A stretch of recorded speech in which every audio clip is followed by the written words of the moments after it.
રાજ્યમાં નવા જંત્રી દર લાગુ કરવાની તૈયારીઓ થઈ રહી છે, ત્યારે જંત્રી દરમાં વધારો થવાથી મકાનો ખરીદવા મોંઘા થઈ શકે છે. એવામાં નવી જંત્રી વધવાને લઈ confederation of real estate developers એસોસિએશને પોતાની પ્રતિક્રિયા આપી છે. ક્રેડાઈ તરીકે ઓળખાતા એસોસિએશનના અમદાવાદ પ્રમુખ ધ્રુવ પટેલે જંત્રી વધારાને લઈને મહત્વનું નિવેદન આપ્યું. તેમણે કહ્યું કે સરકારે ક્રેડાઈ પાસે જંત્રી વધારાને લઈ 30 દિવસમાં અભિપ્રાય આપવા જણાવ્યું છે. જોકે અનેક પ્રકારની વિગતો અને આંકડા ચકાસવા હોવાથી અભિપ્રાય આપવા માટે 60 દિવસનો સમય જરૂરી છે.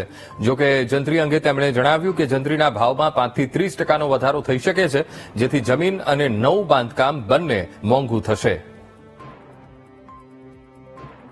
તો ક્રેડાઈએ અમદાવાદના પ્રમુખ ધ્રુવ પટેલે મહત્વપૂર્ણ નિવેદન એ 5 થી 30% જંત્રી મોંઘી થઈ શકે છે તેને લઈને આપ્યું છે અને કહ્યું કે જમીન અને બાંધકામ બંને મોંઘા થશે. 60 દિવસમાં અભિપ્રાયની પણ માંગણી કરી છે. રાજ્યમાં નવા જંત્રી દરને લઈને જંત્રી દરમાં વધારો થશે તો મકાનો એ મોંઘા થશે. ત્યારે ક્રેડાઈ પાસેથી સરકારે અભિપ્રાય માંગ્યો છે.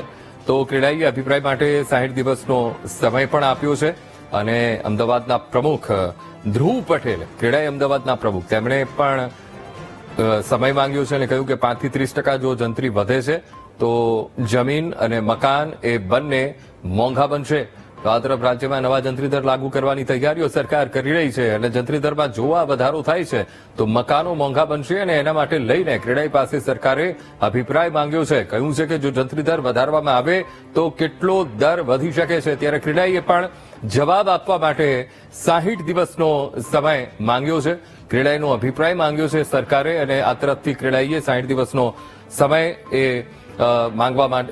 માંગ્યો છે. કારણ કે જે આ નવા જંત્રી દર લાગુ થશે તો જમીન અને બાંધકામ બંને એ મોંઘા બનશે.